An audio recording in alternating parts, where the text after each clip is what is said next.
اعوذ باللہ من الشیطان الرجیم بسم اللہ الرحمن الرحیم واذکر عبدنا ایوب اذ نادی ربہ انی مسنی الشیطان بنصب وعذاب۔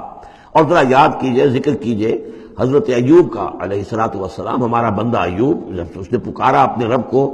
انی مسنی الشیطان بنصب وعذاب، کہ شیطان نے مجھے چھوت لگا دی ہے، بڑی تکلیف اور ایذا اور تکلیف، اور اس کی بیماری تھی، جلدی کوئی بیماری تھی جس کی وجہ سے سارا جسم جو ہے گل گیا تھا، اور اس درجے اس میں کوئی تعفن بھی تھا، کیڑے بھی پڑ گئے تھے کہ ان کی اہلیہ، بیوی، بچے ایک وقت تک تو انہوں نے خدمت کی، جب تک کی پھر بعد میں آ کر سب ہمت ہار کر ان کو چھوڑ کر چلے گئے تھے۔ تو گویا کہ اس قسم پرسی کے عالم میں پھر انہوں نے یہ دعا کی، تو اللہ تعالیٰ نے فرمایا کہ ارکض برجلک، ذرا اپنا پاؤں مارو زمین پر، ھذا مغتسل، یہ اب تمہارے اس ایڑی کے جو زور سے جو چشمہ ہم نے نکال بہایا ہے، یہ تمہارے نہانے کے لیے ہے، بارد و شراب، ٹھنڈا ہے، اور پینے کے لیے بھی ہے۔ تو شاید جس کو ہم کہتے ہیں گندھک کا کوئی چشمہ نکل آیا ہو، جو کہ جلدی امراض کے لیے چشمے ہوتے ہیں، جہاں جاتے ہیں لوگ جلدی امراض کے لوگ، وہاں جا کر نہاتے ہیں تو اس سے شفا ہوتی ہے، تو اللہ نے اس کے اندر وہ شفا ان کے لیے رکھ دی، وہ ٹھیک ہو گئے۔ وَوَهَبْنَا لَهُ أَهْلَهُ وَمِثْلَهُم مَّعَهُمْ، اب پھر ان کی اولاد بھی اور ان کے اہل و عیال سب واپس بھی آ گئے، اور یہ کہ مزید بھی ہم نے انہیں اور اہل و عیال عطا کیے، مِثْلَهُم مَّعَهُمْ رحمتًا منا، یہ سب ہماری جانب سے رحمت کا مظہر تھا، وذکریٰ، اور یاد دہانی اور نصیحت، لِأُولِي الْأَلْبَاب، ہوش مند لوگوں کے لیے۔ وَخُذْ بِيَدِكَ رِزْقًا، کسی موقع پر اپنی بیوی سے ناراض ہو کر ان کا تھا کہ میں تمہیں 100 کوڑے لگاؤں گا یا 100 تمہیں ماروں گا کمچیاں، تو غصے میں آ کر اب وہ قسم کھا لی اس کے اوپر، لیکن یہ کہ اب جب ٹھیک ہو گئے، بیوی بھی آ گئی، اب کیا کریں، وہ اس قسم توڑیں یا اس قسم کا کیا شکل کریں، تو اللہ نے اس کے لیے بھی انہیں ایک شکل بتا دی کہ سیکوں کا ایک تھبا لے لو، جیسے جھاڑوਆਂ ہوتی تھی پرانے زمانے میں، تو اس میں وہ 100 اگر سیکیں ہیں تو وہ لے لو، خذ بیدک ضغثا، تم لے لو اپنے ہاتھ میں سیکوں کا ایک مٹھا، فاضرب بہ، اور اس سے ایک ضرب لگا دو، ولا تحنث، اس سے یہ کہ تمہاری وہ قسم ٹوٹے گی نہیں، وہ 100 وہ جو ہے کمچیاں ایک ہی مرتبہ لگ جائیں گی۔ انا وجدناہ صابرا، ہم نے اسے اپنا صبر کرنے والا بندہ پایا، نعم العبد، کیا ہی عمدہ وہ اچھا بندہ تھا ہمارا، انہ اواب، یقیناً وہ بھی ہماری طرف رجوع کرنے والا انسان تھا۔ واذکر عبادنا ابراہیم واسحاق ویعقوب اولی الایدی والابصار، اور تذکرہ فرمائیے ہمارے بندوں ابراہیم کا اور اسحاق کا اور یعقوب کا، وہ بھی تھے بڑے ہاتھوں والے، یعنی بڑے ان کے قوتوں والے، والابصار، اور آنکھوں والے، مشاہدہ بھی، غور و فکر بھی، ہاتھوں والے بھی، طاقت والے بھی۔ انا اخلصناہم بخالصۃ ذکر الدار، ہم نے ان سب کو خالص کر لیا تھا ایک خالص شے کے لیے۔ ایک خالص شے کون سی ہے؟ آخرت کے گھر کی یاد دہانی، یعنی وہ لوگوں کو ہمیشہ متوجہ کرتے رہتے تھے کہ اصل زندگی آخرت کی زندگی ہے۔ انا اخلصناہم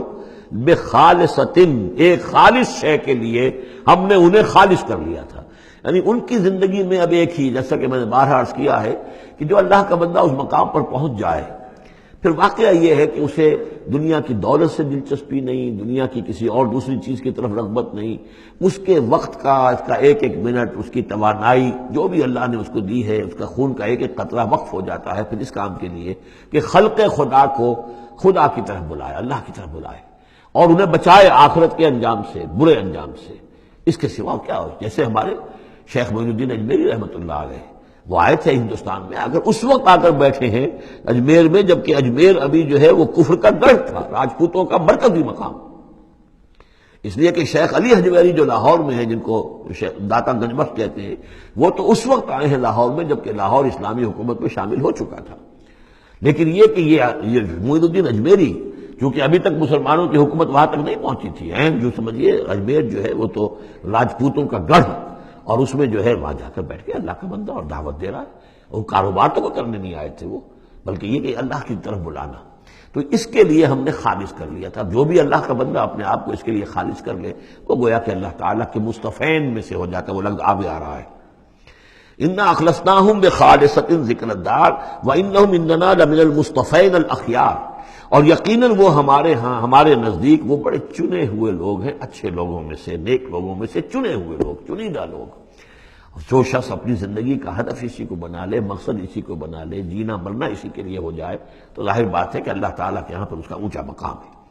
وَاذْكُرْ اسماعیل والیسع وذا الکفل، اور ذکر کیجئے اسماعیل کا بھی اور یسع اب ان کے بارے میں صحیح طور پہ ہم کچھ نہیں کہہ سکتے، یہ دو جو ہیں یسع اور ذوالکفل، ذوالکفل کے بارے میں تو میں عرض کر چکا ہوں کہ ایک گمان یہ ہے، اور مجھے اس سے اتفاق ہے کہ یہ گوتم بدھ کی طرف اشارہ ہے، وہ اللہ کے نبی تھے۔ ذوالکفل پہ یہاں فے سے بدل گیا ہے، کپل وستو کا شہزادہ۔ سدھارتھا گوتما بدھا، بدھا تو اصل میں اس کا لقب ہے جو بعد میں بن گیا ہے، سدھارتھ اس کا نام تھا، سدھارتھا گوتما بدھا، اور کپل وستو کی ریاست تھی، اس کا یہ شہزادہ تھا۔ وَكُلُّ مِنَ الْأَخْيَارِ، یہ سب کے سب بھی بڑے ہی عمدہ لوگوں میں سے تھے۔ ھَذَا ذِکْرٌ، یہ ایک ذکر ہے، یہ ایک تذکرہ ہے۔ وَإِنَّ لِلْمُتَّقِينَ حُسْنَ مآب، اور یقیناً ان متقین کے لیے، تمام متقین کے لیے بہت ہی اچھی جگہ ہے لوٹنے کی، آنے کی، اچھا ٹھکانہ ہے۔ جنات عدن، وہ باغات کے جو رہنے والے ہوں گے، ریزیڈنشل ہوں گے، بسنے والے،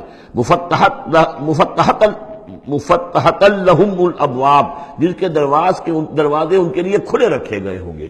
یہ اس سے بھی آگے بھی آئے گا سورہ زمر میں بھی کہ جنتوں کا معاملہ یہ ہے کہ اس کے دروازے کھلے ہوں گے جنتیوں کے استقبال کے لیے۔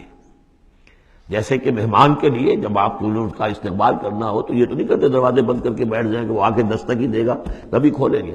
اس کا پھر انتظار ہو رہا ہوتا ہے، تو دروازے کھلے ہوتے ہیں۔ لیکن جہنم کے بارے میں یہ آتا ہے کہ جب مجرم پہنچ جائے گا، جیسے جیل کا دروازہ ہوتا ہے، جب وہاں پہنچ جائے گا پھر وہ دروازے کھولے جائیں گے۔ یہ مضمون جو ہے سائملٹینیس کنٹراسٹ کی شکل میں جو ہے وہ آئے گا سورہ زمر میں۔ ان کے لیے دروازے کھلے رکھے جائیں گے جنات عدن کے، متکئین فیہا یدعون فیہا بفاکہۃ، اور اس میں وہ ٹیک لگا کر بیٹھے ہوں گے اور وہ آرڈر دیں گے، یدعون آرڈر دیں گے، مانگیں گے، طلب کریں گے اس میں بفاکہۃ، میوے بھی، کثیرۃ کثرت سے، وشراب، اور مشروبات بھی، عمدہ سے عمدہ مشروبات۔ وعندہم قاصرات الطرف اتراب، اور ان کے پاس ہوں گی ایسی ان کی بیویاں کہ جو نیچی نگاہ والی ہوں گی اور ہم عمر ہوں گی۔ ھذا ما توعدون لیوم الحساب، یہ ہے جس کا تم سے وعدہ کیا جا رہا ہے حساب کے دن۔ ان ھذا لرزقنا ما لہ من نفاد، اور یہ ہوگا ہمارا رزق، ہمارا عطا کردہ دی ہوئی چیزیں اب یہ کبھی ختم نہیں ہوں گی۔ یہ نہ سمجھنا کہ یہ نعمتیں ختم ہو جائیں گی، یہ باقی رہیں گی ہمیشہ ہمیشہ۔ ھذا وان للطاغین لشر مآب، یہ تو ہے اہل جنت کا معاملہ،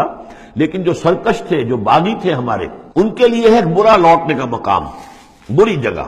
صدق اللہ العظیم۔